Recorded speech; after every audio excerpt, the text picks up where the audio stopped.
Good afternoon to everyone who's here at the Innovation Campus and to those who are engaging and listening via live stream. We're glad to have you on this amazing spring afternoon here in Nebraska. Walking in, I'm like, man, we should have class outside. So it's just absolutely beautiful.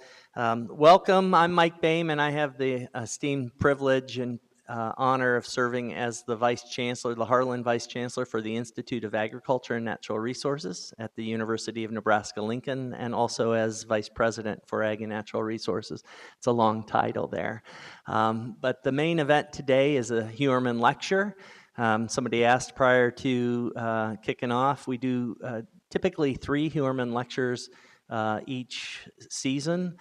Today, our topic is around ag innovation, agriculture innovation, and really what a great run we've had the last 6 to 8 weeks. We had the governor and his team on campus here in the Greenhouse Innovation Center signing a proclamation celebrating Ag Week, National Ag Week. The governor took a tour. Saw the field, the green field that is now turned over with the earth moved, where the new USDA National Center around resilient and regenerative precision agriculture. USDA could have put this National Center of Excellence anywhere in the country. They've got 94 locations, and yet they chose Nebraska. They chose the Innovation Campus, and that, I think, speaks volumes to everybody in this room, everyone in Nebraska that is thinking about producing the food, the fuel, the feed, and the fiber needed for a growing world, and to do that thinking about sustainability, thinking about our water, and thinking about our soils and the air we breathe. So pretty cool, and it was during that visit that the governor had a chance to visit with the crew that I've invited here today to share a little bit about our agriculture innovation ecosystem, if you will. We've got inventors, most of whom had their start here, or at least an acceleration of their ideas here at the Innovation Campus. So I'm really excited that they're here to join us today in the spirit of really thinking about cultivating tomorrow's farms, ranches, and wetlands. The Heuermann Lecture Series is a really special gift made possible by the generosity of Keith and Norma Heuermann.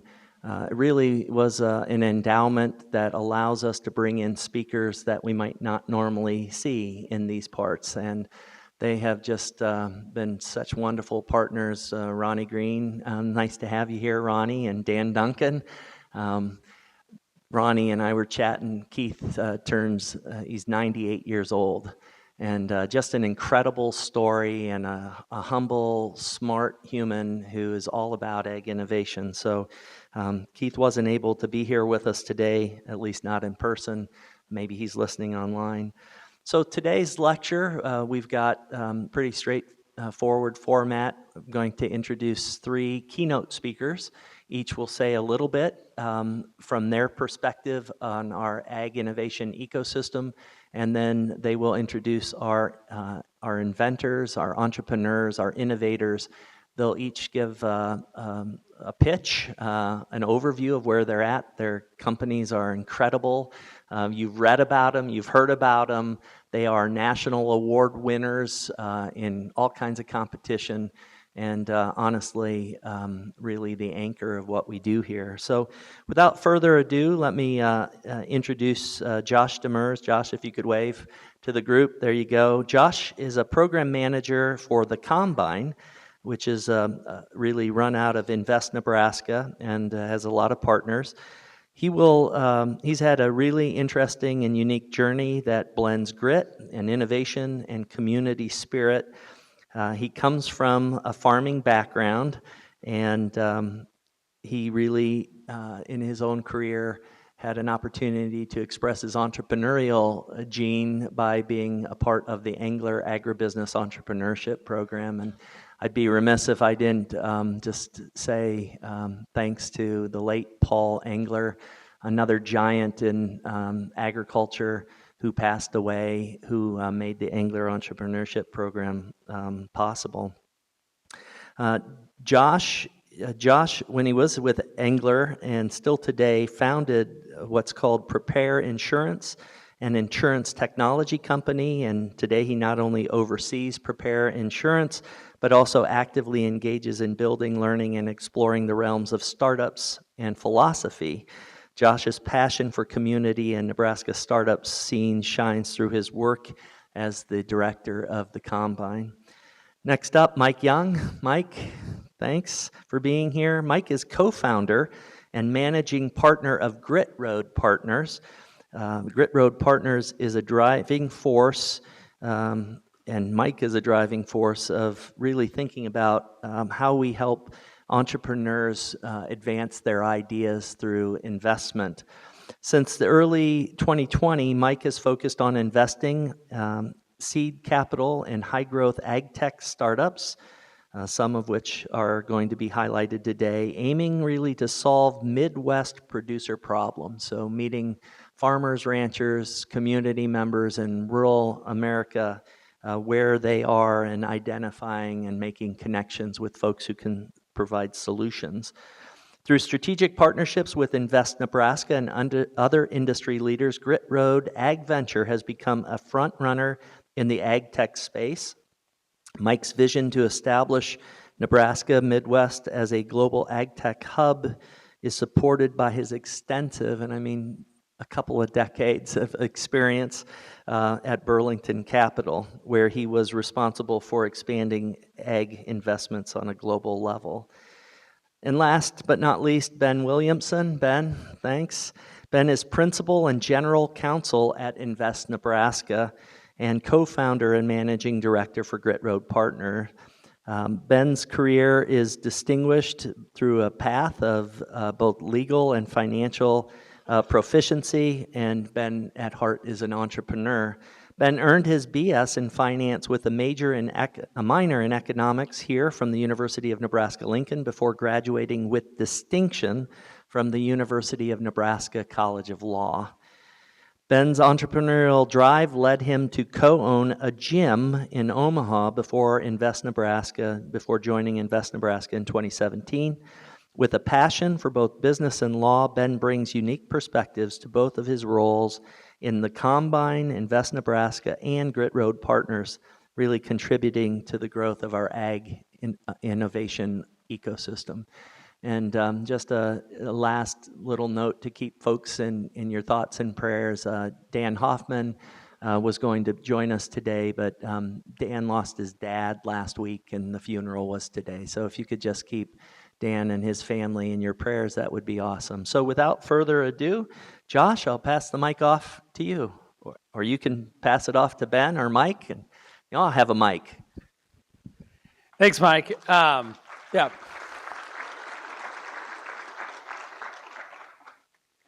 So as Mike mentioned, Ben Williamson, excited to talk today, and we're going to try our best, the three of us, to be not keynotes and be very, very brief so we can get to the feature part of today's presentation. But really quick, I want to give a quick background on Invest Nebraska as an organization, and then I want to go a little bit back in time. So Mike did a great job talking about the momentum around ag tech that we have today in the ecosystem connected to the university, but it wasn't very long ago that it felt like we didn't have a whole lot of momentum around agriculture technology specifically. And I think that Genesis story is really powerful to show where we are today and where we're going. So quickly, Invest Nebraska is a 501c3 organization that partners with the State Department of Economic Development.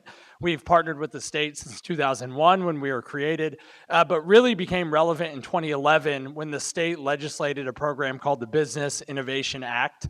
The Business Innovation Act, we won't get into all the nuance, but it basically provides resources and dollars for entrepreneurs to build companies here in Nebraska and do economic development, so create tax dollars and jobs here in the state. Here's some more background about the organization, but that's sort of the punchline. Through the Business Innovation Act and Invest Nebraska, we do three primary things, including investing, building the ecosystem, and then trying to just help entrepreneurs. Part of the fundamental genesis of Invest Nebraska is this theory that entrepreneurs, startups, and small businesses are the entities in this country and really globally that drive economic development.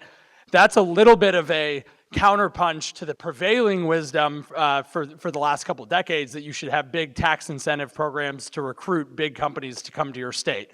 Both certainly have a place, but there's sort of this new philosophy around building and supporting entrepreneurship and innovation.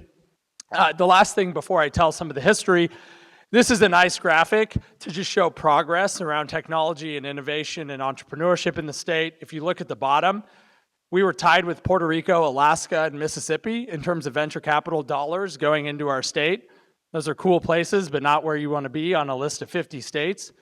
And if you look here to more recent years, and of course we have more recent data that's pretty much in line with this as well, we are typically now sort of around 30th every single year in terms of our ranking. Of course, we're the 38th biggest state, so we're outkicking our coverage in terms of supporting entrepreneurship here in the state.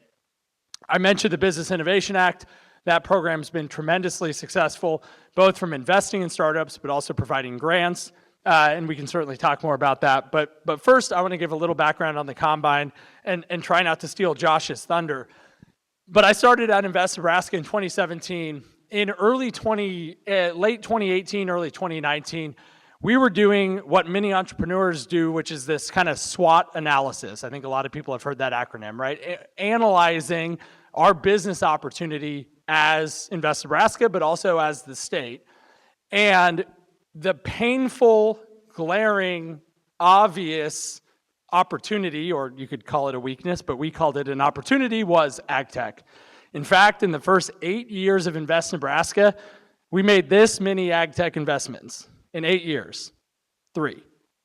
That was really painful and confusing as a state that has GDP fully driven by agriculture, a tremendous land-grant university with tremendous research capabilities and tremendous talent and entrepreneurs, but yet we weren't seeing that translate into ag tech. And so we said, what can we do about that? What we ultimately did is created an ag tech incubator called the Combine. You're going to hear a lot more about that in a second, to try to build those baseline foundational resources. And then as Mike very appropriately talked about the momentum we have today, not to take credit for that in any way with the Combine, but that was only 5 years ago, that we basically had no ag tech activity in terms of entrepreneurship and investment.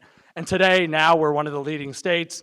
The university is leading the charge in many categories, and we have a tremendous investment ecosystem now kind of backing up that Mike will talk more about. So I'll, with that, kick it to Josh, but excited to be here today. Thanks, everyone. Thank you so much, Ben. Can everybody hear me all right in the back? Perfect. So yes, like Ben was talking about, it's all about how do we create this ecosystem that allows entrepreneurs to thrive. And that's part of what we're doing here at the Combine to support entrepreneurs in the food, ag, and robotics space. And really what we found about how we do this is really 3 parts to the equation. Our Insights Network, which I'll talk about later, our incubation space, which is here on Nebraska Innovation Campus, and then also our operational support for these companies. But we don't just help entrepreneurs that are located right around here in Lincoln where our space is, but it's really about how do we support entrepreneurs no matter where they're at here in the state. And as you can see, since 2019, since we started this endeavor, we have this great crop of companies that we have here today, and you're gonna hear from 5 of them. So why the Combine? Well, we're very unique compared to every other program out there is we don't cost any fees for these companies to be a part of the program, and we don't take any equity in their business. We're currently ran on sponsors and other grants. But aside from that is really our access to farmers to our Insights Network, which is about 100 farmers all across Nebraska that are willing to build side by side with these companies to give them the feedback that they need to build a product that they're actually going to use and actually going to pay for. And another aspect of the Combine that we think is special is we try to do all the blocking and tackling for these companies. So it's a lot of helping out with the marketing side, helping getting introductions or getting into the door into different companies, but also being a sounding board when they're going through the next iterations of their business. And why Nebraska is such an incredible space for this. Ben talked a lot about it, but one of the biggest things that we saw here with the latest USDA report is that we're currently second to North Dakota in terms of precision ag practices being used here in Nebraska, and we're going to continue to see that grow. And we've also have this robust ecosystem that allows startups to thrive here in ag tech. And this is put out between Invest Nebraska and the Water for Food Institute and can be found online. So a little bit more about our Insights Network.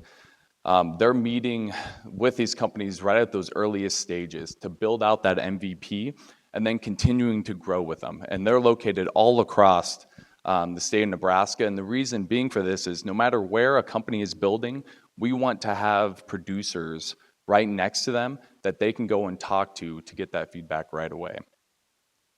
So current progress since 2019, we have 28 companies that have been a part of the Combine incubator.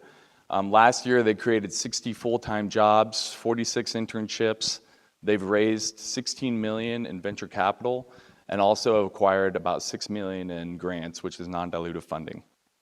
And really our mission for the Combine and Invest Nebraska, part of this is how do we make Nebraska the hub of ag tech where we're actually going to build companies that producers are going to use and pay for and benefit their lives. Mike, I'll toss it off to you now.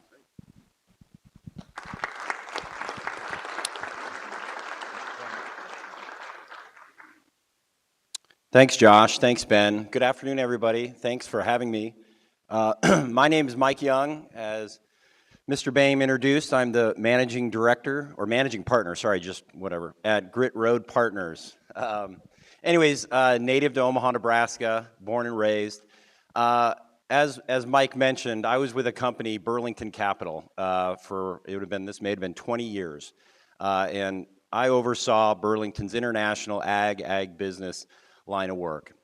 And so back in 2019, we were sitting around as an executive team saying, hey, what can we do at Burlington to get a little bit outside of our comfort zone, but get back to the core foundation of the business that's been working and investing in agriculture and agribusinesses globally, but get a little bit out there. And so gave me an opportunity to say, hey, you know what? I've been monitoring ag tech. I've been watching it from the peripheral. Things would come across our desk. But, I thought this was a great opportunity for us to kind of get out of our comfort zone and kind of dig into it. So early 2020, I decided to go out and kind of do some due diligence to try to define ag tech. What does ag tech mean for Nebraska, the Midwest, the US, the world, and then ultimately, how can we play in this space? And so as I was doing that due diligence, there were two things that really jumped out at me. The first was, when you looked at ag tech, and you compared ag tech to the other tech sectors, pharma tech, biotech, health tech, ag tech, if it wasn't dead last, it was one of the main laggards. And so as my colleagues over here had already hinted at, when you sit and look at where we sit here in Nebraska, where our GDP is driven by ag. You look across the Midwest, where many of those states' GDPs are driven by ag. It just didn't resonate. Ag tech wasn't getting the headlines. It wasn't driving the investment, wasn't getting the multiples, just wasn't sexy. So I kind of saw it as, all right, maybe this is niche-y. So then I started really peeling back the layers of ag tech. And the next thing that jumped out was when you looked at predominantly the investment and the innovation that was coming out of ag tech, it was coming off the coast. So no offense to the coast. We like our coastal partners. But again, to a lot of the things that you've already heard and a lot of the things you already know, that just didn't add up. I've always looked at the ag ecosystem as three main levels of players. One, the top layer is you've got this industrial legacy OEM manufacturing industry of agribusinesses. I mean, here in Nebraska, we're the global leader in center pivot irrigation, Valmont, Lindsay, Ranke, and you've got other verticals in this up and down the ag value chain all across the Midwest. So you've got that layer. The second layer, you've got these institutional ag families. These are the multi-generational producers, ranchers, feedlot operators, dealers, distributors. Ben and I kind of coined, these are the people that are truly on the front line of ag, taking live fire and moving the needle. And then the bottom layer, you've got all these great land-grant universities. These are the organizations, these are the centers of influence in driving that research and that development in innovation, in agriculture. And so you put that all on the whiteboard, and then you put the things I was uncovering where ag tech came from, it just didn't make sense. And so I was fortunate enough to cross paths with my partners at Invest Nebraska and sit and kind of commiserate over, like, are you guys seeing this, what I'm seeing? And so we decided to figure out what could we do to build a platform that could serve as a catalyst to strengthen and broaden the ag tech ecosystem here in Nebraska, but also across the Midwest. And I say that, and believe me, I was a homer at first in going on, let's do this Nebraska. But as I started talking to a lot of our colleagues and counterparts across the Midwest, they all say, Mike, hey, we get it. We love your affection, your passion for Nebraska, but this is a Midwest problem. This is an agricultural problem. We've got to work together to truly become, as what Josh said, this global ag tech hub. So I'm not much of a PowerPoint guy, so can't remember what I put up here, but I wanted to, more importantly, just highlight, as Mike Boehm said, the thesis behind our fund is for the Midwest, by the Midwest. And why is that? So as we were doing our due diligence, and Ben and I were driving around the Midwest talking to that second layer of institutional ag families, because we felt it was very important. In order for an ag tech fund to work, we needed to make sure that these partners within the 3 layers bought into it and that it held water. And so as we went out and met with all these multi-generational producers, they all said, yeah, we get it, Mike. We get it, Ben. We need innovation. We need efficiencies. We need new technologies. But we need it to come from people who speak the speak, who understand ag, who understand the ag cycles, who understand ag economics. And so that turned into kind of our thesis, but now ultimately our marketing kind of spiel. But one last thing where I feel is a big differentiator for us at Grit Road. When we set out to raise this fund, which it's a seed stage fund, we went and raised over $11 million. We launched the fund in August of 2021. Since then, we have made 18 investments. We're in 8 states, as you can see there in the PowerPoint. Nebraska is still leading the charge. We've got 6 investments here in Nebraska. But what we felt was critical for us to be successful as a fund and to push our thesis and mission forward is we needed to make sure that we had partners and investors in our fund that were heavy in ag. So we sought out to make sure that we have the Valmonts, the Schoolers, the Balins, the Nebraska Farm Bureaus, the Iowa Corn Boards, organizations such as that would be in that top layer that I had mentioned, but also make sure we had the front line in our fund. Because, you know, as Ben and I and the team are working through this fund, we know we don't know, and we don't know a lot. So as we're looking at opportunities, which you're going to meet here in a second, we lean heavily on that bench of partners. We call it our bench. Lean on these partners behind us that have invested in our fund to help us in doing the due diligence, to be first customers, to be pilots, to be mentors, to be advisors to these companies to help them succeed and ultimately grow, and to ultimately help what Josh laid out, how we can become that global ag tech hub. Thank you. Well, thank you so much, Mike. At this moment, I'll bring down the 5 entrepreneurs. So Jordan, Jesse, Jacob, Shane, and Chad. Yeah, let me skip through all of these slides. So Jordan will go first, Jesse, Jacob, Chad, Shane. Perfect. All righty. Here's this for you. So at this moment, each of these companies will tell their stories, and then we'll have time afterwards for Q&A. So think of those questions ahead of time. And for your video, just tap it, please. All right, thank you, Josh. It's a privilege to be here today and to share the Marble story. I'm Jordan Bader, co-founder and director of industry partnerships at Corral Technologies. Marble is a technology company bringing AI-powered automation to the meat processing industry. We're headquartered right here in Lincoln, Nebraska, with an office out east in Cambridge, Massachusetts.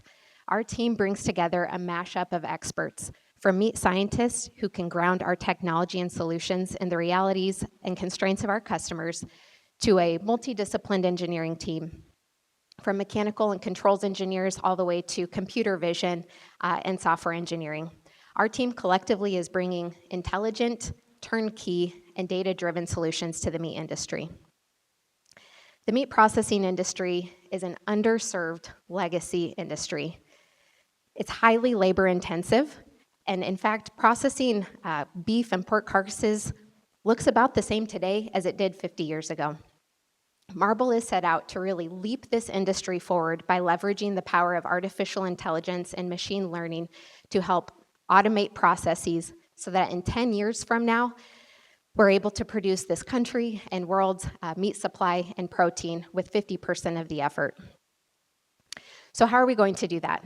Marble's first solution is an automated packaging system.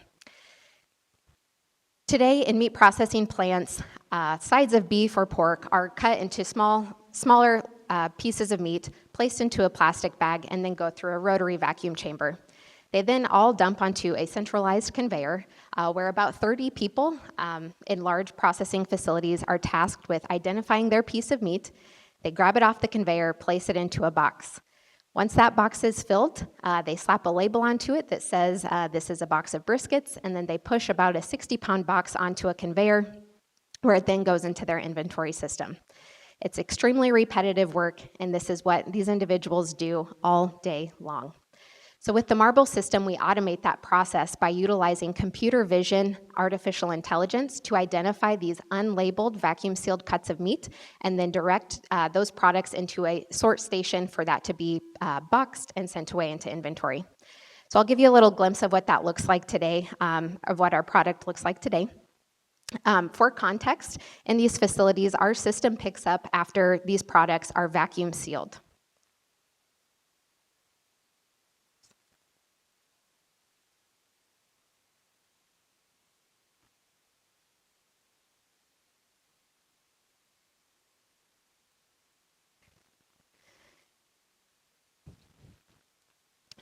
So initially, products are going through our vision system. This is food-grade hardware designed primarily for beef and pork processing facilities, but there's application into other animal proteins as well. Products travel through our vision system where that product is identified and classified based on what type that is. And we have inline scales that are capturing the individual weights of those products as well as different attributes and dimensions of that product. This is giving meat plants and operators yield data at the piece level, which is something that they do not have access to today at production level and production rates. So based on what that product is classified as, it's then sorted into these sort stations that can be based off of product type, or plants are able to up value their products by sorting by a different attribute, such as heavy briskets versus light briskets. Once those boxes are filled, the operator, with the click of a button, is able to send that box on its way, where we utilize automated labeling to remove that task of the process in labeling those individual boxes. So what you just saw on this screen in terms of where the system that you saw today, it's about 10,000 pounds of stainless steel that was installed in a production facility here just a couple months ago in January.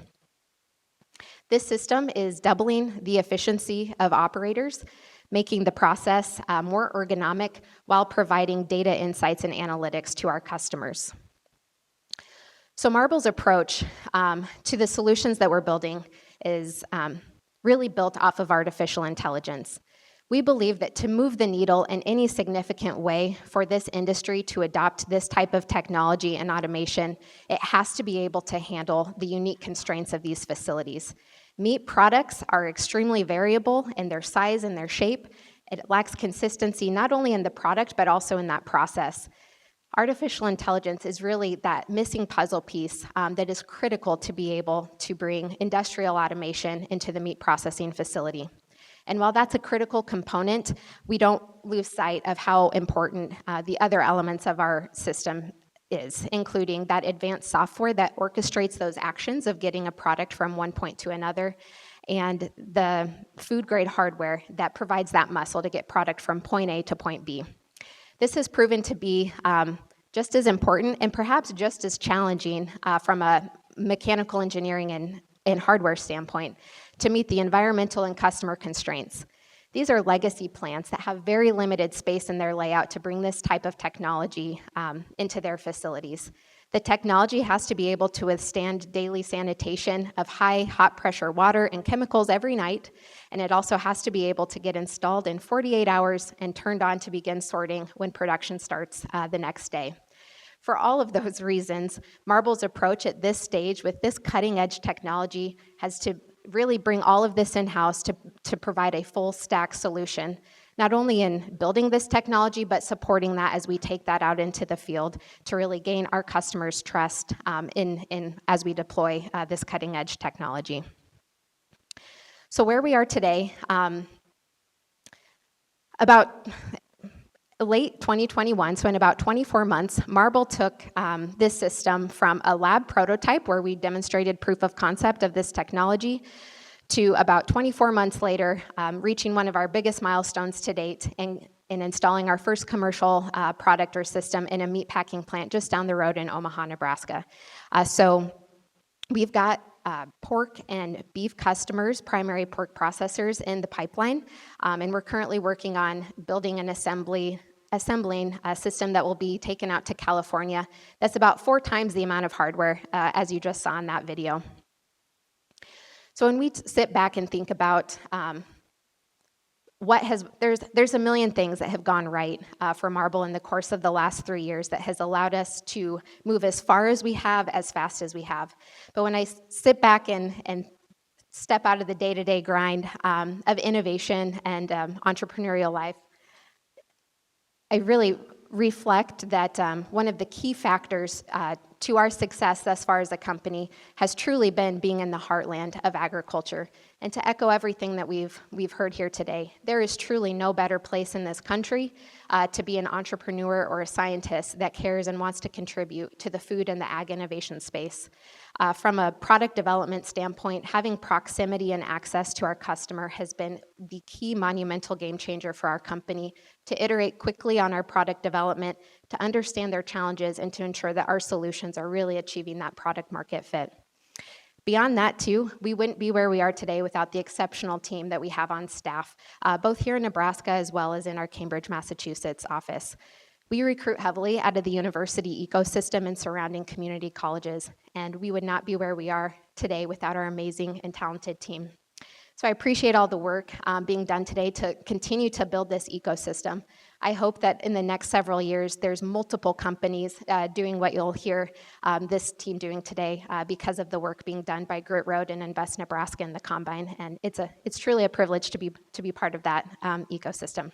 So looking forward to answering your questions later today and appreciate the opportunity. Thanks.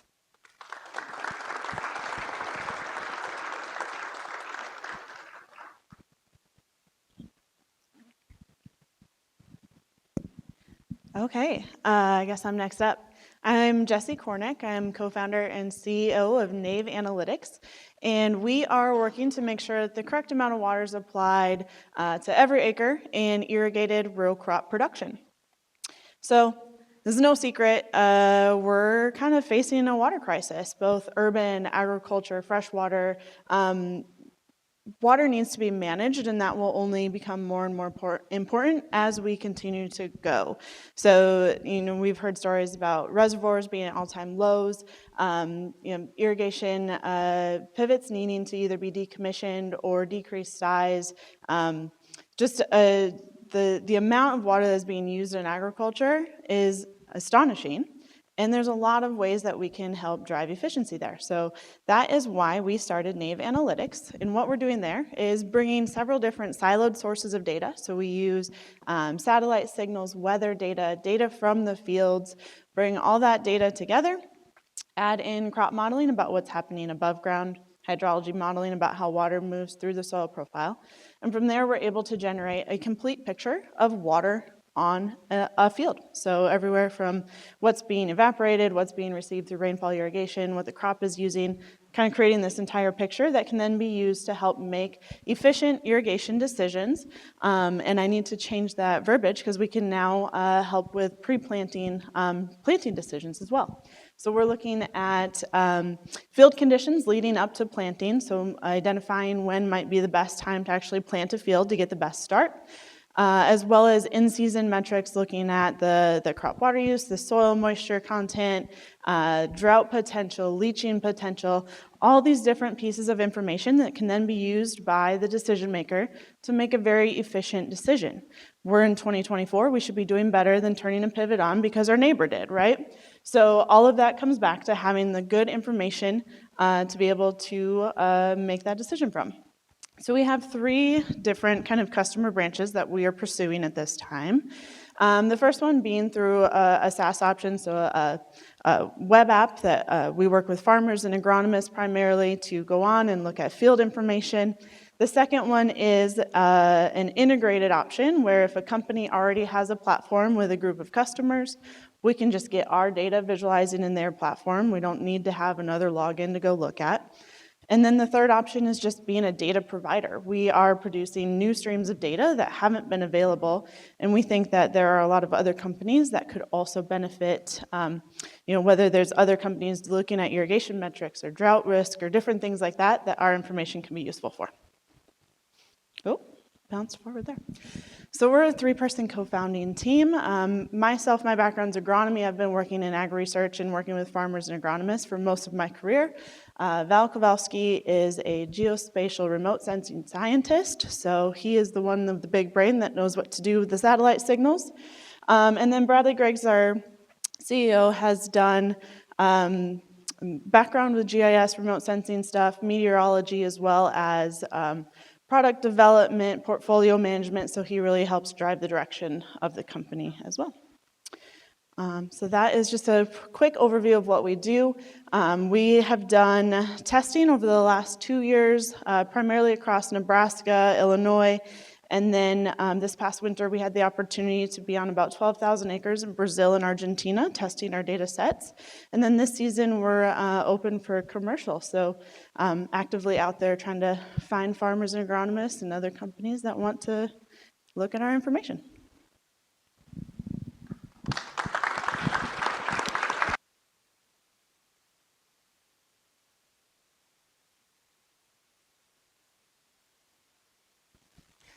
Hi, yeah, I'm Jacob Hansen, CEO and co-founder of ALA Engineering, and just here today to tell you a little bit about our story, what we're doing here in Nebraska, and what the future looks like.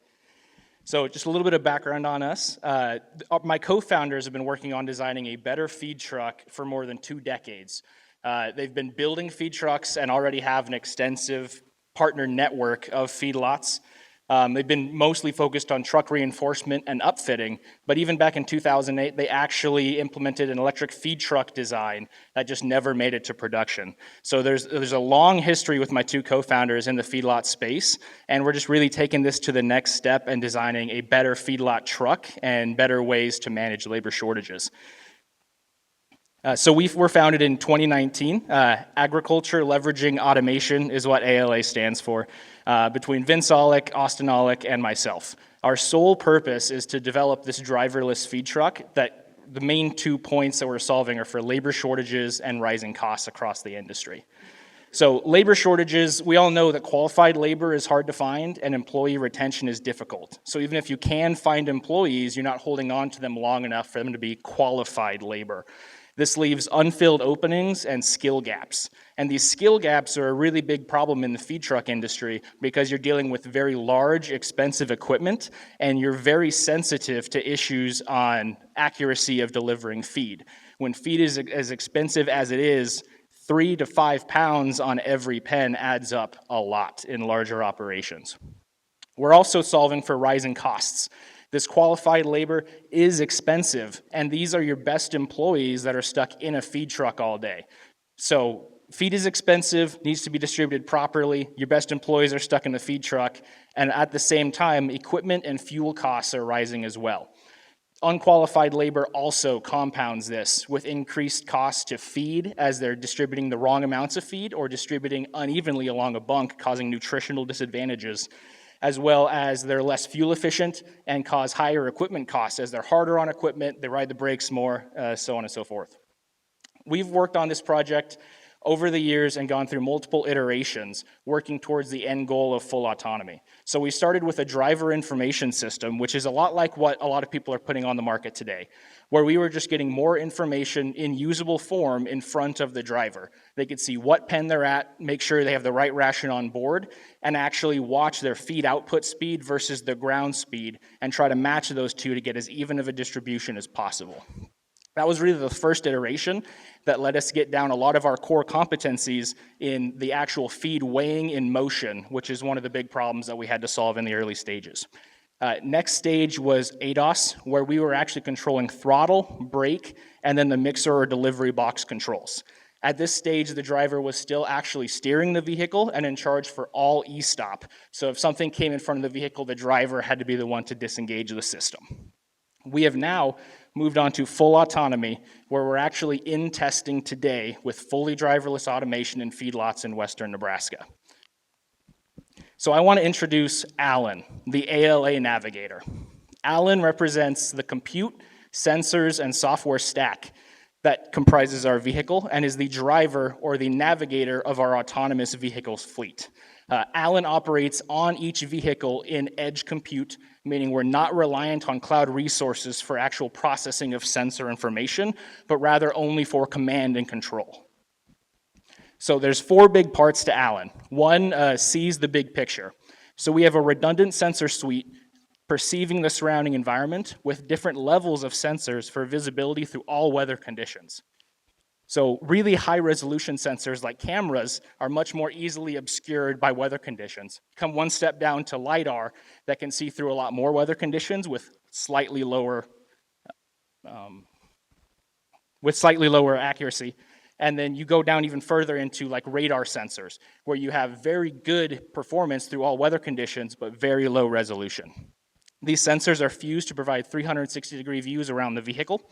And we actually have communications between vehicles for wide area perception, so that in our actual path planning algorithms for all of the trucks, if one truck down a certain route notices something in the way, the other parts of the fleet can avoid that area entirely. Second part is maintains constant awareness. So we have reliable compute that is constantly checking environmental conditions, making sure we're meeting all of our safety specifications and can continue to operate safely. Next, we stick to the rules. Safety conditions are always kept within spec. That's the number one goal of these autonomous systems is safety. Both human safety, herd safety, and just a safe environment altogether. We also maintain an accurate and supplemented scale data that ensures accurate ration delivery. And that's not just the right amount of pounds going into each pen, but also even distribution across the entire bunk. And then finally, we navigate the safest route. Drivable areas are mapped and vehicles cannot autonomously operate outside of these zones, also as a safety measure. And the vehicle navigates carefully and safely between all tasks and during tasks.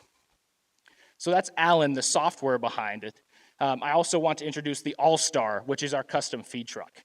We currently operate with our testing platforms as upfit standard feed trucks that we've put in new transmissions, new electrical systems, sensor systems, and compute.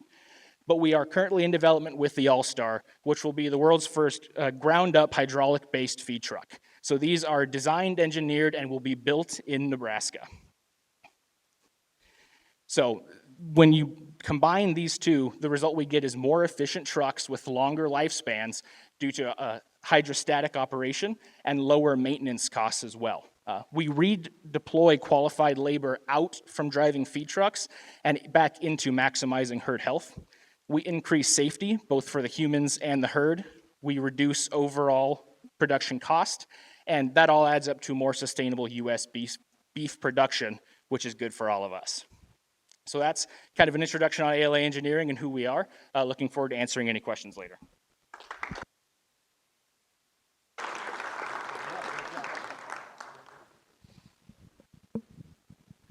Hi, my name is Chad Johnson. I'm the CEO and co-founder of Weevil. Today we were kind of asked to tell our story. And as I was trying to think about how the best way to tell our story, I started to think that maybe none of you would believe me if I actually laid out how our startup has gone. So we have really lived a charmed life with our startup.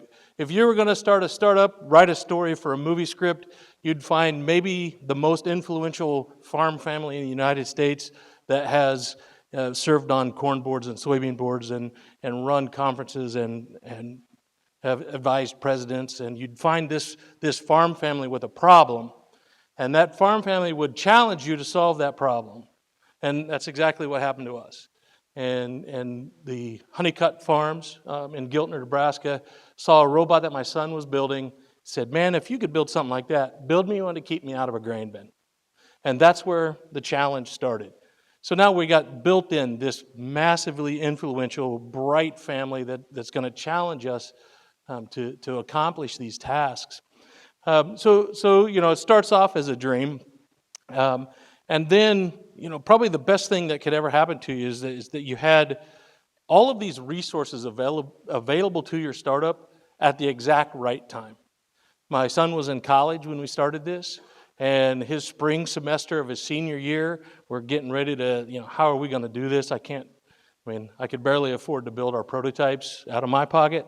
There's no way I'm going to be able to hire him and his college roommate to actually do this. So we got some SAFE agreements from a program. Actually, it was in Tennessee. It was a great relationship. So we got funding at the exact right time. At that same time, they won an award for innovation from Massachusetts Institute of Technology. How would you like to have that name right next to your startup that can barely do anything? It barely works, right? But right at that time, we had some opportunities for the Combine to help us build some marketing materials. And we made some videos. And those videos got rolled out at the exact right time when they made these announcements. And now those videos are 250 million views, maybe more. So like this perfect setup where the right timing with the right help helped us go viral to gain all of this attention. You believe me yet, right? I'm still on this dream that no one believes that that's a real startup. How about the fact that if you're going to pick a patent lawyer, you'd want one with an electronics engineering degree that grew up on a farm, that lives 3 houses away from you and has been a mentor to your robot program for years. And wow, that happened, right? So we have Moore's patent law just happened to be right down the street and writes all of our patents. And it's this really cool opportunity that every step of the way, we've had all the right resources, we've had all the right help, we've had all the right people come along and invest in us when we needed it at the right time. So it's this really strange mix of opportunities, but probably the coolest part about this is if you were going to dream up a startup as a old man, you dream up that you got to do this with your kid, right? That might be my favorite part of this dreamy startup that we've got going on. But I get to work, and it's not just with my son. Our software engineer randomly got assigned to be a college roommate in Omaha. So it's just this really strange, like everything that you would ever write into a startup movie, we've been able to take advantage of that. It's not been easy, right? It wasn't like it was just blind luck. We were very strategic about how we got there. We were very focused on understanding that a startup from 2 guys that had never been inside of a grain bin before, building a robot that needs to go inside of a grain bin and operate, understanding how to take advantage of that and realize that a unique set of eyes solves problems just as much as the knowledge, as long as you understand that you don't know enough to make assumptions. So we've had thousands of farmers see our videos and say, hey, can it do this? You should do this. Have you thought about this? Thousands. And they see the mission side of what's going on, and we're just extremely thankful that we've had these opportunities that we could take advantage of at the right time. So as we've developed and we've gotten, so we just closed a funding round, so Josh, you're going to change your slide up there. We've been very fortunate to have this whole ecosystem help us. But what we've done, our mission is no boots in the grain. And so what we wanted to do is build a robot that keeps farmers and workers at the co-ops and anyone else that works in grain to never have their boots touch grain inside of a storage facility. So to do that, we built the Grain Weevil.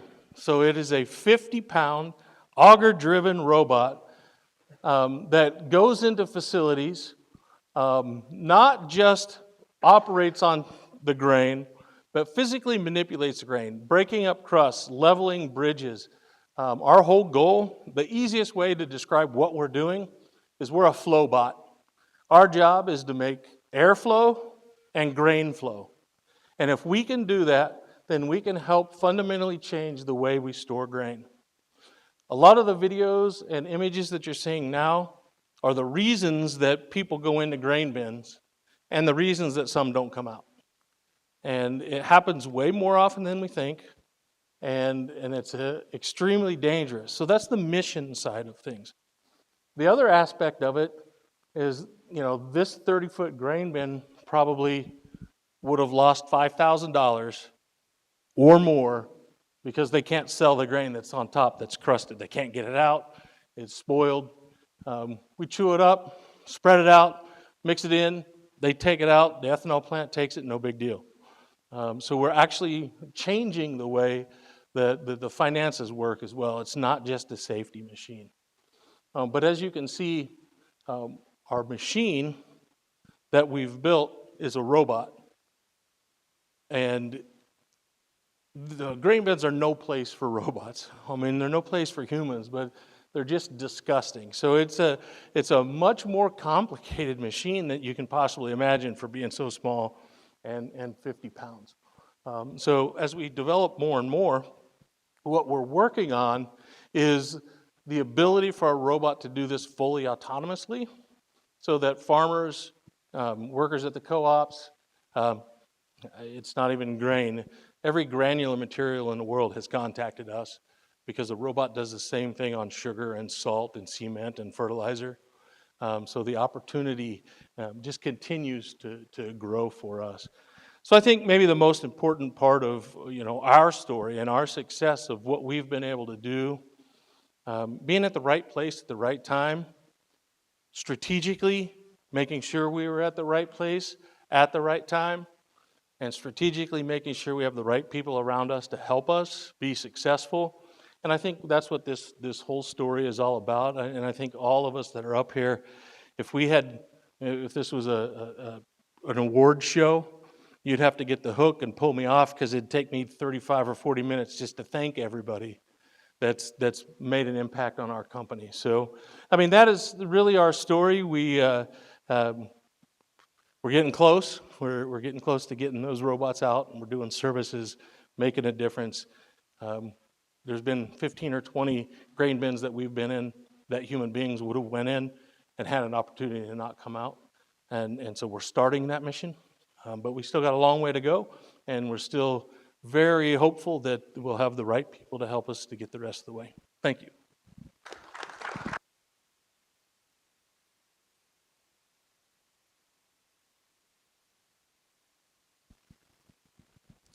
Okay, I'm Shane Forney with Sentinel Fertigation. What we do is we look at crops with satellite imagery and then provide fertilizer recommendations for farmers. The way we do that is a platform we call N-Time. It's a nod to one of the 4 R's of nutrient stewardship, which is the right place, right time, right nutrient, but we're really focusing on the timing. So the way we do this is we take in satellite imagery. Right now our primary provider is Planet. So they give us satellite imagery, and we use the normalized difference red edge, which is a vegetative index, and look at the crops. And the way we set up the field, which I'll talk about in a second, what we're able to do is isolate out nitrogen impacts from everything else and actually assign a sufficiency index to that crop. And then we use that sufficiency index and tell the farmer, hey, it's time for more nitrogen. The goal being reduce the over-application of excess nitrogen that would not help the crop and then runs off into our surface and groundwaters. So we provide those recommendations either on our web-based platform, or we can send out text messages or push notifications through our app. really the innovative part. It's quite elegant in how simple it is, but also how complex. So we put high and low nitrogen plots out in the field in a couple different management zones to quantify the spatial variability, and that's actually the patented process that's unique to us. And that is how we're able to assign that sufficiency index to every single crop across the whole field that we image, and put a number to it and tell the farmer, hey, your crop does or does not need more nitrogen. This is what our web-based platform looks like right now. So a farmer could log in, look at their field, and in imagery, a lot of times you will see red, yellow, these colors that indicate bad. But as I mentioned earlier, we are singling out the nitrogen stress with those high and low calibration plots. And then when we reach a threshold, we send out that notification to the farmer that it's time to apply more nitrogen. But a farmer can log on at any time, and they can see the sufficiency index values across their whole field. They can see the NDRE values across the field and look at it if they want, or they can be as hands-off as they want and wait for us to text them and say, it's time to put on more nitrogen on your field.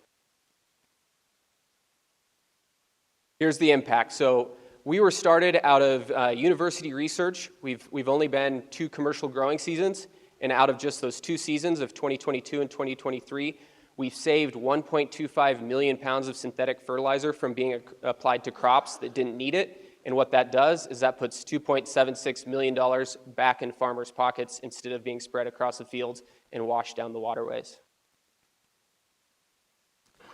That's kind of what we do. Mine's pretty brief, but I'll take any questions afterwards as everyone else will.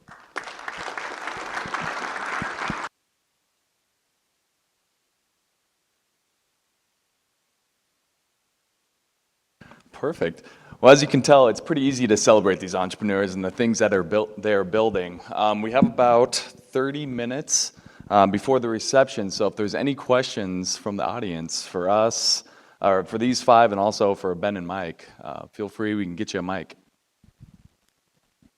Or you can yell really loudly as well. Okay, perfect. Questions, anyone? Okay. I got it.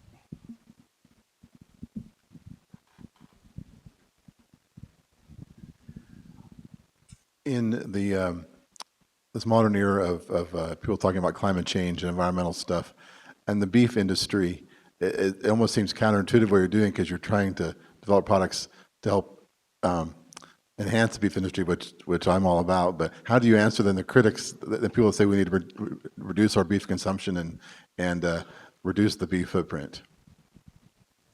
Yeah, thank you for the question. You know, when we look at this, I think it's you know, at the end of the day, animal protein is a critical aspect to feed our growing population and our growing world. I think where technology can play a role in that is to help make that even more sustainable by looking at it really from a big picture of what does sustainability mean? How can we reduce those inputs and resources to help address some of those concerns in terms of not only raising but actually processing those animals as we turn those carcasses into our animal protein. So resources, not just from a labor aspect, but how do we reduce the chemical need and usage, water that's consumed there? I think this is where technology really has an opportunity to improve and enhance those processes while addressing product safety, food safety throughout that process, and worker ergonomics and safety as well. So I think at a great high level picture, technology really has an opportunity to, I think, continue to support and improve that overall sustainability of meat production while continuing to provide the very nutritious animal protein to feed the world. And then, yeah, just to add to that really quick, like was said, you know, beef is a really important part of the food chain. And so we can't just cut out a major food source like that, but rather focus on making the actual production process as sustainable as possible. So decreasing fuel usage, maximizing, you know, nutrient efficiency are just a couple of the things that we can do to really maximize the growth of the beef per nutrient rather than, you know, cutting that out of our food supply.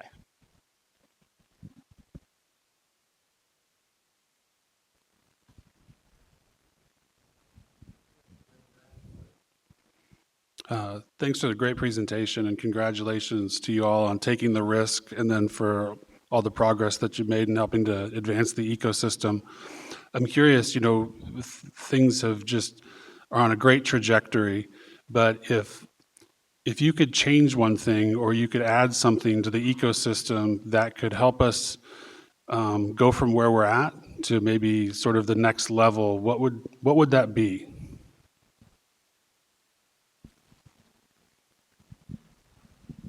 So I guess a quick thing that hits home for me is that I was coming out of a corporate career.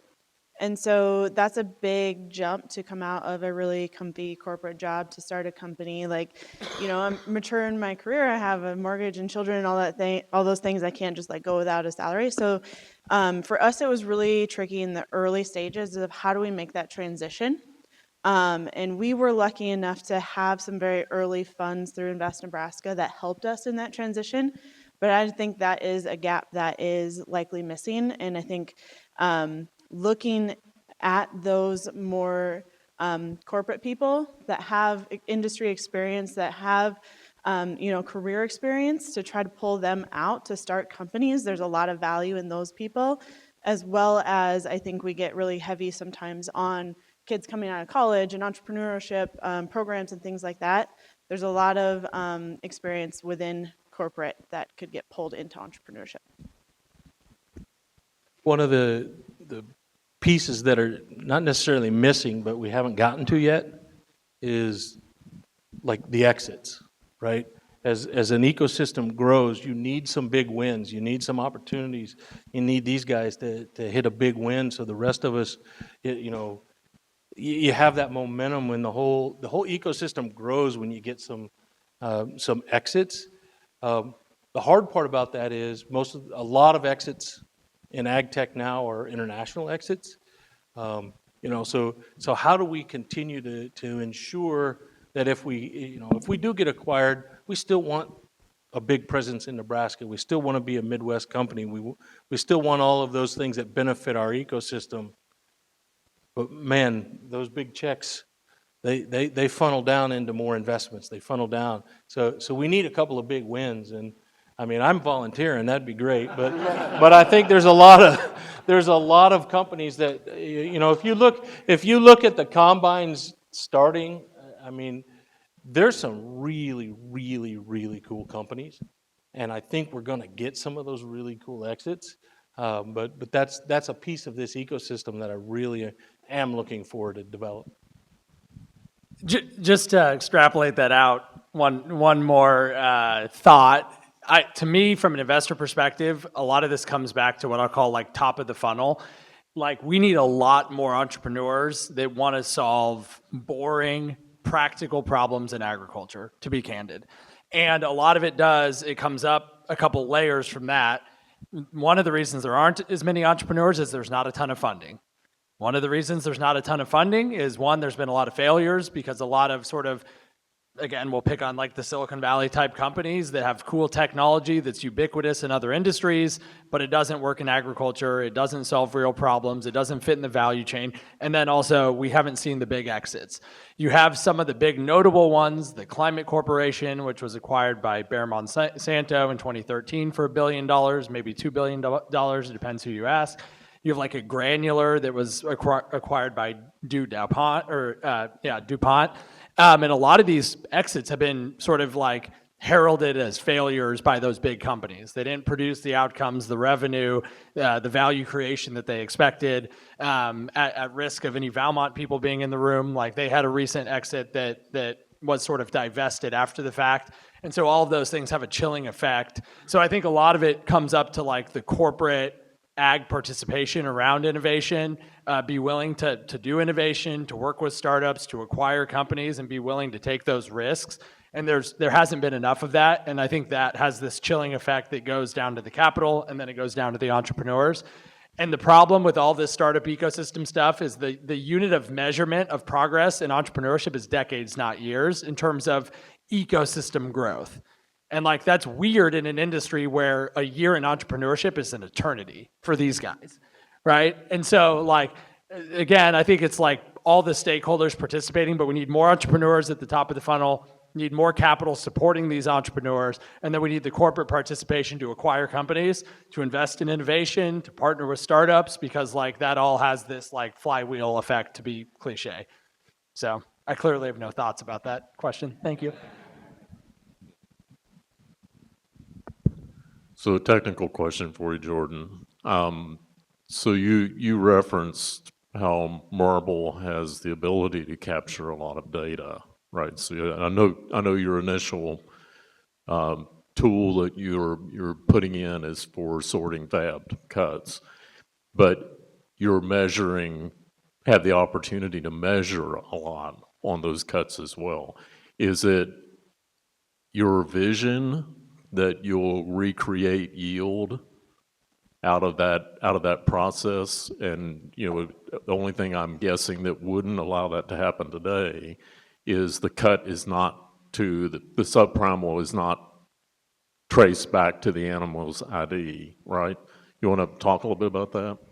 Yeah, sure. So in short, yes, I think especially in the meat industry where it's a big volume business, any improvement to yield makes gives a massive advantage to our customers. So that ultimately, I think, it takes us getting 10,000 pounds of stainless steel for us to get to really the magic. And I think that exists in the artificial intelligence, that measurement, all the data that we're able to capture that exists, but it's just not getting captured out there today.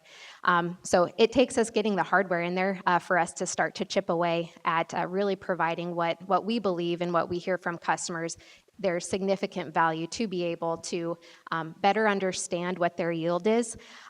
One example of this, even that we're able to track and see, is to look at angles of a particular product and if it's getting over trimmed. So is there an opportunity that they'll be able to see in real time if they're over trimming a particular product that ends up going to trim that could have stayed on a higher value cut of meat and sold as a subprimal. So really significant value proposition and value creation opportunities. Marble is starting with our pack-off system, but this underlying technology has so many applications elsewhere in the facility. And one that oftentimes comes up is what can we do from a yield calculation standpoint? How can we improve that process by utilizing vision systems or vision technology today to help not only meat packers, but further upstream in the value chain to give that feedback to how these animals are performing in the genetics. So that's all. What Marble aspires to be able to do is to utilize this underlying technology to really create this technology platform to look at other aspects of the plant and see where we can bring value, not only in the automation, but in that data aspect.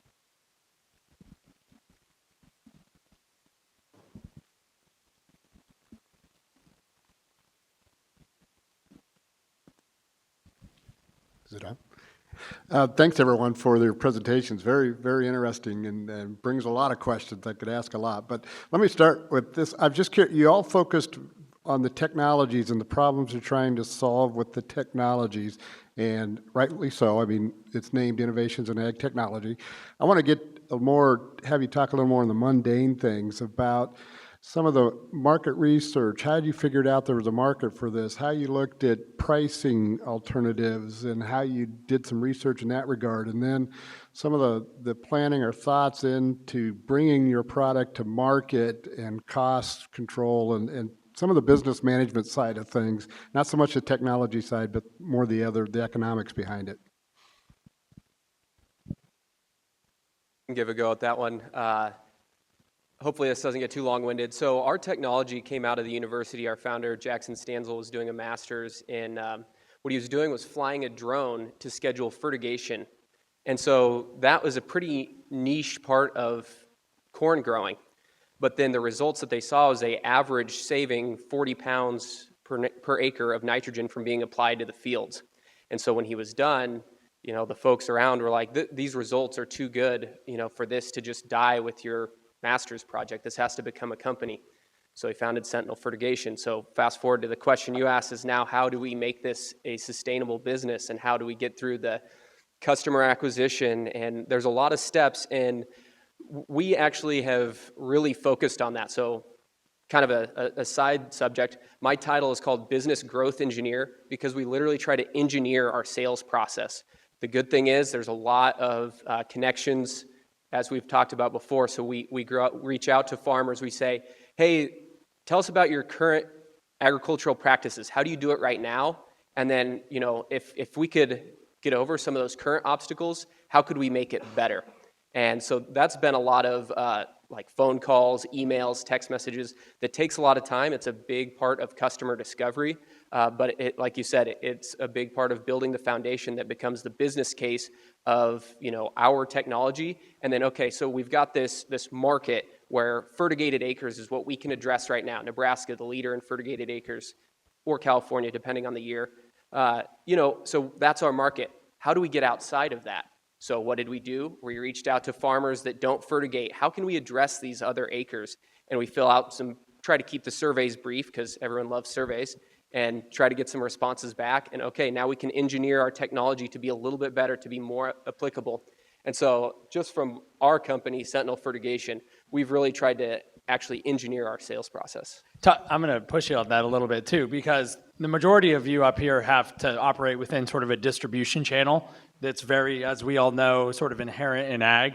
Talk about how like the agronomy distribution channel affects how you think about pricing and business model and how you have to fit within their business, because I think that's relevant to Jay's question as well. Yeah, great point. So we use a dealer network. We call them our certified service providers, and they're agronomists, crop consultants, ag retailers that offer our product to farmers, so kind of a business-to-business model.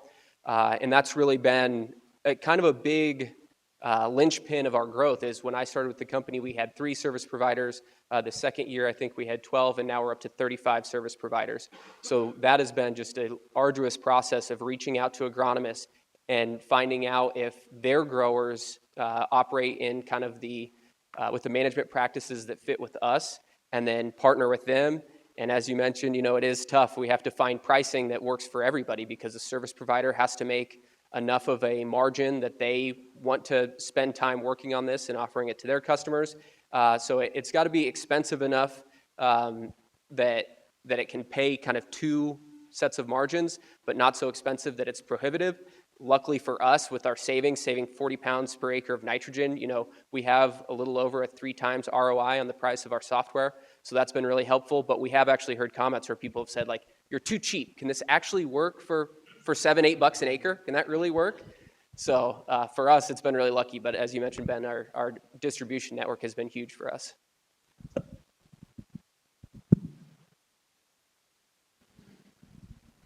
Yeah, so you heard a lot about the technology and the solutions, and my apologies, I'm the engineer. That's what I'm passionate about, is the technology behind this. But in ag, all of ag, it really boils down to the people. And so in our process, coming on with my co-founders, having the experience and the customers already, they had the vision, they just didn't have the technology portion to do it. But that meant I had to get onboarded into that vision. And so I spent 3 months in a feed truck, whether that was driving it myself or just riding along, with feed truck drivers all across western Nebraska and eastern Colorado. And that's where we really brought the start of the technology in line with the vision, and that's really why I think we've been able to stick around this long, is we've been very focused on the actual people on the front lines of ag, and feed truck drivers are one of the hardest jobs right there on the front line of ag. So also, in the beef industry, we do enjoy quite a bit better margins than a lot of other industries, especially where we're dealing with, increasing feed efficiency and decreasing labor costs. So we've had less worries with the cost of individual vehicles, but it's still a very big part of the problem that we have to solve for, and we have to make sure that that price actually fits that market.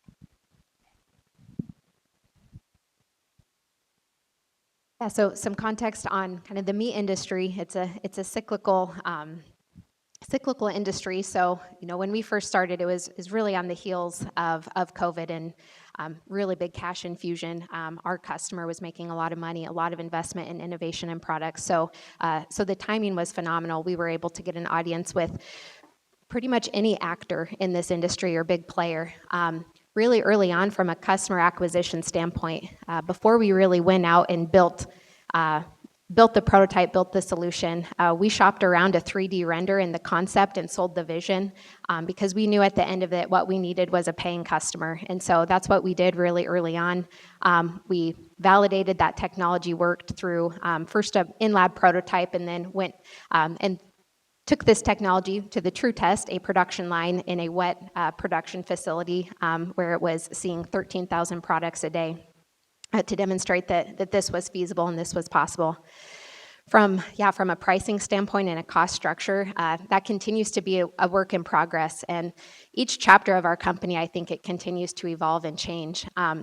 Early on, the value proposition that we really sold was that labor reduction, and there is significant labor savings that this particular solution can provide to our customers. But what we learned through collaborating with our partners is we unlocked really perhaps 2 to 3 times the value of labor savings can be in upgrading the product that they're producing just by sorting it more consistently. We found that their customers that they're selling to, steak cutters, food service industry, will pay a premium to have briskets that consistently weigh more than 15 pounds rather than having an 18-pound product with a 12-pound product. And so just through that product development cycle, I think we've been able to better understand what type of value are we creating for our customer and to price that accordingly. For us, we've been focused a lot on developing demand versus sales. One, because our robot's not ready to go out in the real world yet. Two, the virality of the videos. You may laugh at TikTok, but every time one goes viral, we add 500 to 1,000 farmers on our waiting list, so they're using it. But what we've been trying to do is very strategically build brand around what the robot's doing, getting work done, adding that value before we're ready to actually take it out and go to the market and make the sales. And that's what we're doing. So we stole these guys' idea of the network. So ours is called the Ben Assist Network. So it's a system. Thanks. We trademarked it. But so we've been very strategic about how we've tried to build our brand, how we've tried to build our demand. But the use of the viral videos is, I don't know if it's a replicable strategy. Probably not at the scale. I once told Ben Williamson that we didn't need marketing, and he's blah, blah, every company says they don't need marketing, and then we show him one of our videos, and he's like, ooh. So the brand recognition is a big part of it, but being able to capture that and make something out of it is what's been the real challenge. And I think that process has actually demonstrated to us that ag is about 1/3 of our market demand because of all the other granular materials that behave the exact same way in the industry.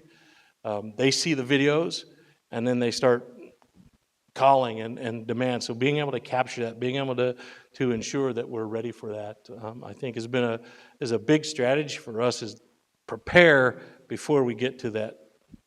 We need sales. We need to create demand so that we have that opportunity for sales. I guess I can't be the only one not to answer. So our co-founding group is all science-based minds. And so we've had to work really hard on learning the business side of starting a startup company. Most of our customer discovery, market research stuff was our corporate careers. We were doing research in the area. I was out talking to farmers every day about similar technologies that were being developed, things like that. So I had the opportunity to kind of for the last 6 years of my corporate life to be doing customer discovery and market research and trying to figure out how we build a tool that our customers are actually going to want. The pricing, all of that stuff, it's so hard. You have to kind of learn as you go. So like you can, do all the analysis and make your best guess. And when you get out to the market, find out that you were completely wrong. That's kind of why in my deck I kind of showed we have like 3 branches that we're exploring right now. We know which one we want to go down, but we have to see which way takes off. So we're in that discovery phase right now. Here in the U.S. right now, we're doing a lot of direct-to-consumer sales because I have a network here. We're looking at business in Brazil, and that will likely be through a distributor network. So right now, we're kind of looking at several different opportunities or different ways to approach it and kind of seeing what sticks. This is for Jesse. I just happened to finish reading a book called Cadillac Desert this week, and it talks about how the federal government developed irrigation systems from the 1920s on. And so my question is like, what is your geographic reach? Obviously, this, your company could go nationwide with water efficiency for all these systems across the United States. Yeah, so that's the really neat thing about what we're doing is that we're not geographically restrained. So all of our data sets that go into our product are global data sets.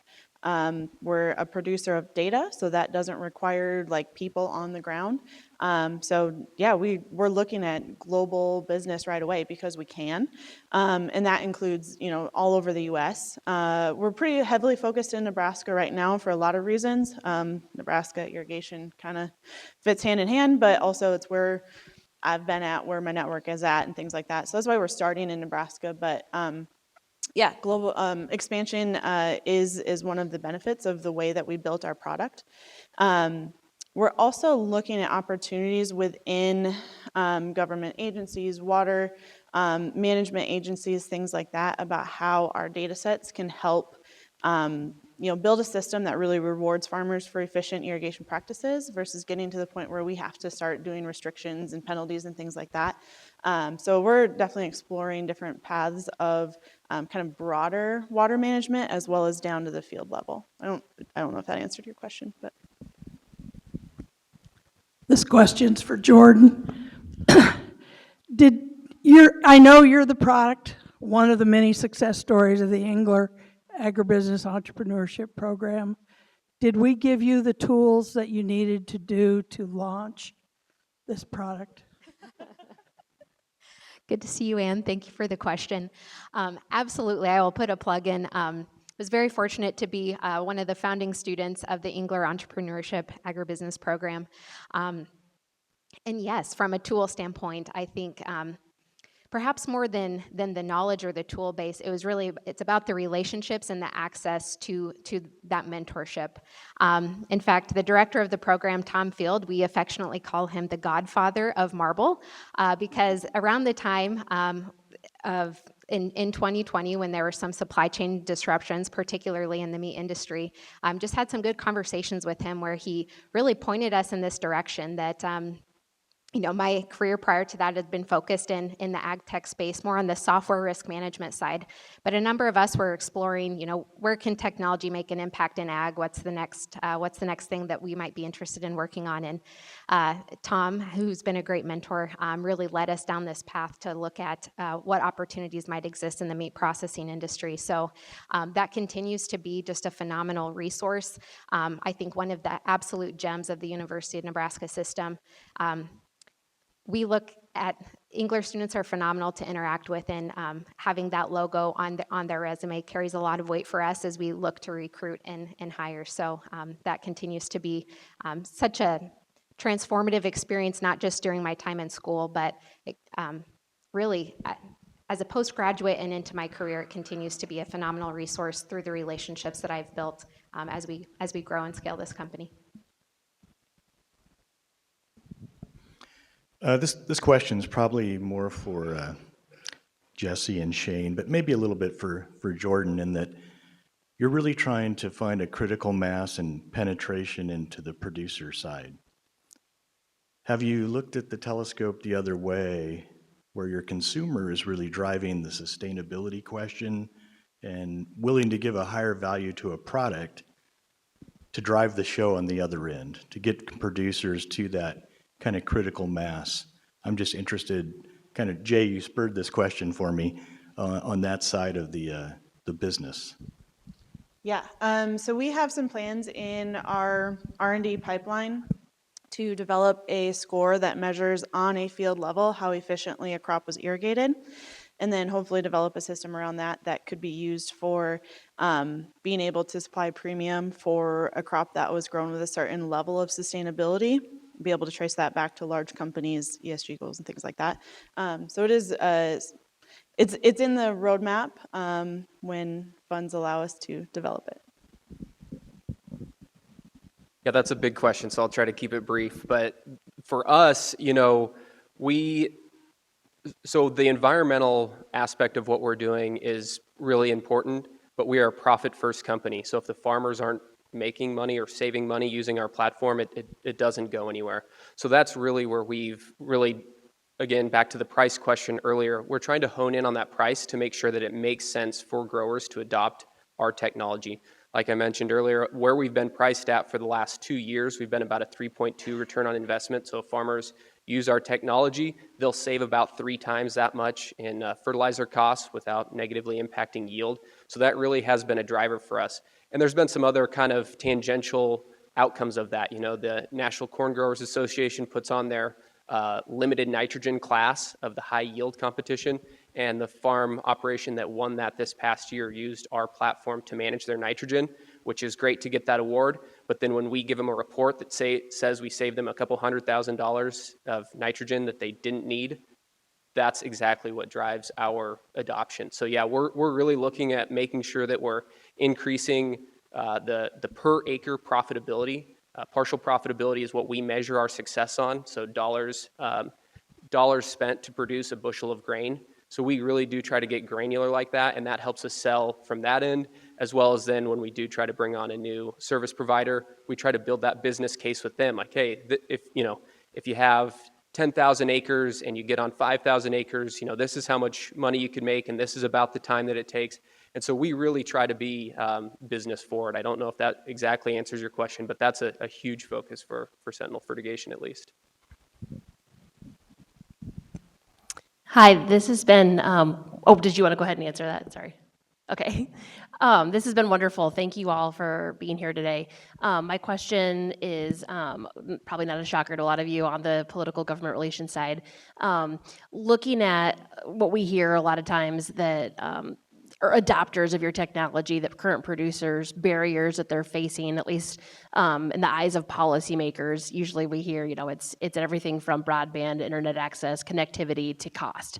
I know there's a trio of bills that Senator Deb Fischer introduced in Congress to try to help. One's a loan program.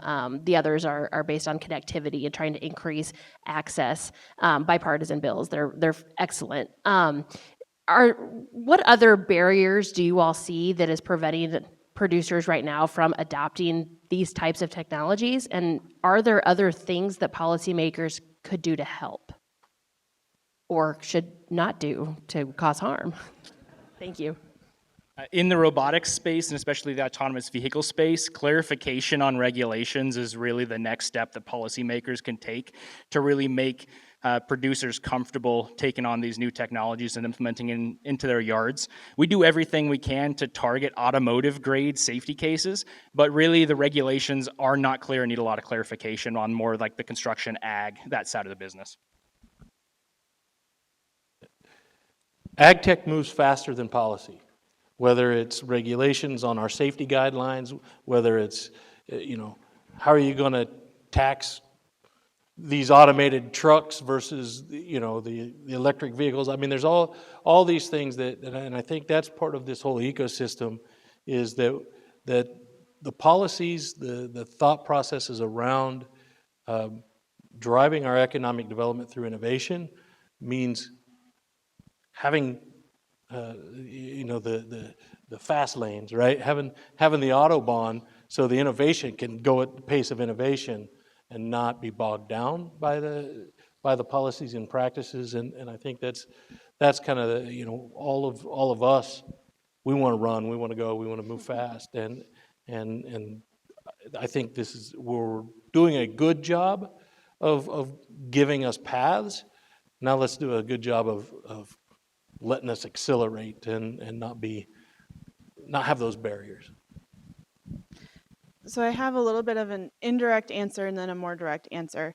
To allude back to kind of what Ben mentioned, the early phase or the early stage of ag tech was driven by folks that were not involved in ag, and so producers have gotten burned on technology that didn't pay out. And so that is now something that we have to overcome as this round of ag tech is getting producers to try. Actually had a conversation this afternoon with a grower. He said, I don't pay for any new technology the first year anymore. Like, so like I have to give it to him for free for a year to try it out because he's been burned so many times, right? So that's like part of what we have to overcome is being a new technology. And then to kind of bring that around, farmers are having to take on the burden of the cost of sustainability. So the the sustainability that consumers are requiring, the farmer has to take on the burden of that cost, meaning he has to pay for the technology that helps prove his sustainability. So incentivization or programs that can help pay for those technologies that drive the sustainability that the consumers are asking for. So I don't have a direct answer, but something in that line is what I'm seeing anyways. Jesse, you might not have the right or the whole answer, but you had the last word. Jordan, Jesse, Jacob, Chad, Shane, Ben, Josh, and Mike, thank you so much. What an amazing, smart group of innovators that I feel really good about our future. Would you join me in thanking this group? Thank you very much. I think Chad said we needed a fast lane and where we could accelerate innovation at the pace that it needs to go. And just a plug, in addition to all of the great things that are here at the Innovation Campus and the National Center for Resilient and Regenerative Precision Ag, the federal program, the state of Nebraska through LB 703 actually authorized or appropriated $25 million to build a new ag tech innovation accelerator. And it is really two-part. Ag tech accelerator, take the combine, which is an incubator, and put it on steroids to take and do more of this, to bring in the corporate perspective, really blend it in a way where industry, the university, entrepreneurs, government, everybody comes together to really move ag innovation forward. And then the second part of this, and I see Tom Riley and Sherry Venton, two colleagues, Director of Nebraska Department of Natural Resources and Department of Ag. Thanks for being here. But the second part of this is the connection to our governor's push on the bioeconomy. The bioeconomy, think about advanced biomaterials, advanced biofuels, bioproducts, which is really going to be a critical partnership where this university, IENR, Mark Riley's here from the College of Engineering, Sherry Jones is here from ORED, our Research and Economic Development. It's going to take all of us to really do that. And I said this at the groundbreaking. What happens first in ag innovation happens here in Nebraska. Congratulations again to the panel and all of your success.